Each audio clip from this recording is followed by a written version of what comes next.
Hi everyone, as always, welcome back to my channel. Today we're going to be looking into the life of the English playwright William Shakespeare. William Shakespeare was born on the 26th of April 1564 in Stratford-upon-Avon in England, although the exact date of his birth is unknown and some actually observe it on the 23rd of April, which is St George's Day. He wrote 36 known plays throughout his career, consisting of comedies, tragedies and romantic love stories. Here are just a few of his more well-known plays: Macbeth, Hamlet, Romeo and Juliet, A Midsummer's Night Dream, The Taming of the Shrew. Many of his plays have even inspired movies we know and love today.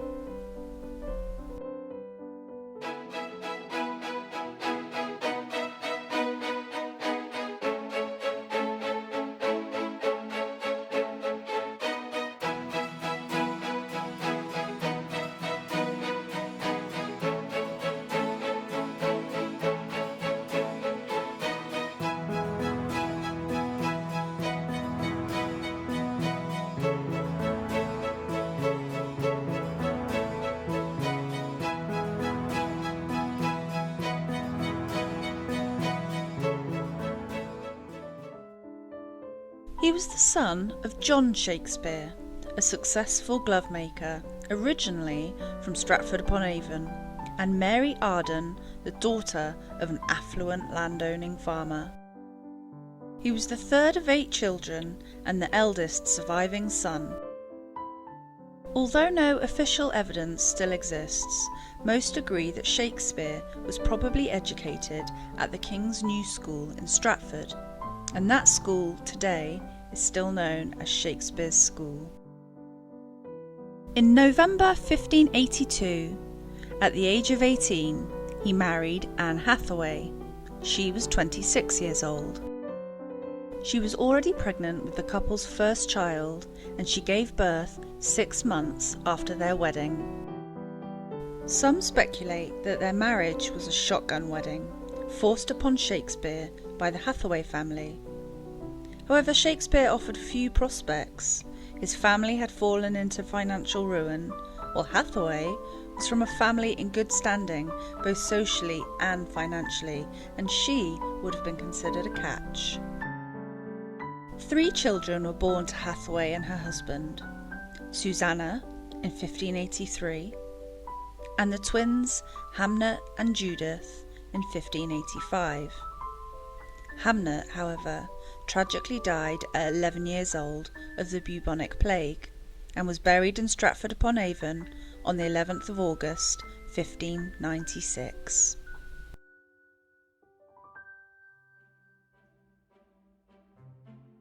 After the birth of the twins, Shakespeare left few historical traces until around 1592. The years between 1585 and 1592 are often referred to as Shakespeare's lost years. Many biographers have attempted to account for this period of time and speculated as to what Shakespeare was doing or where he lived.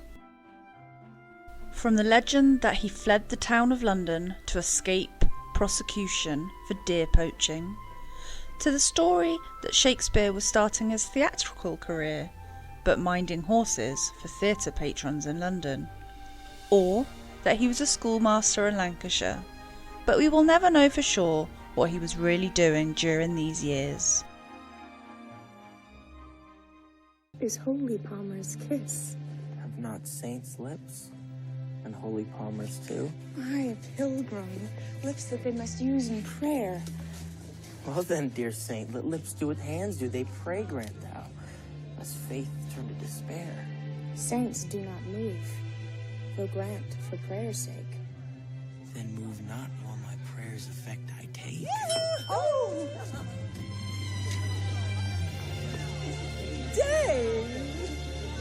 Oh! Ah!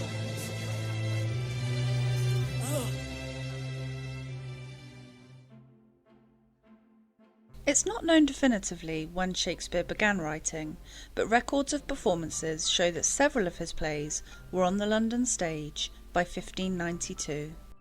In fact, he was sufficiently well known in London by then. He was attacked in print by a critic, Robert Greene. There is an upstart crow, beautified with our feathers, that with his tiger's heart wrapped in a player's hide, supposes he is as well able to bombast out a blank verse as the best of you, and being an absolute Johannes factotum in his own conceit, the only shake scene in a country. It is thought Greene was accusing Shakespeare of reaching above his ranks in trying to match university-educated writers. The phrase he wrote, "a tiger's heart wrapped in a player's hide," is poking fun at Shakespeare's own line from his play Henry IV, and along with the pun "shake scene," clearly identifies Shakespeare as Greene's target. After 1594, Shakespeare's plays were performed only by the Lord Chamberlain's Men, a company owned by a group of actors, including Shakespeare, that soon became the leading company in London. By 1598, Shakespeare's name had become a selling point for a play. In 1599, the company built their own theatre on the south bank of the River Thames, which they named the Globe. After the death of Queen Elizabeth in 1603, the company was awarded a royal patent by the new King James I, and they changed their name to the King's Men. He continued to act in his own and other plays even after his success as a playwright. And throughout his career, Shakespeare divided his time between London and Stratford. Whilst in London, he first lived in Bishopsgate.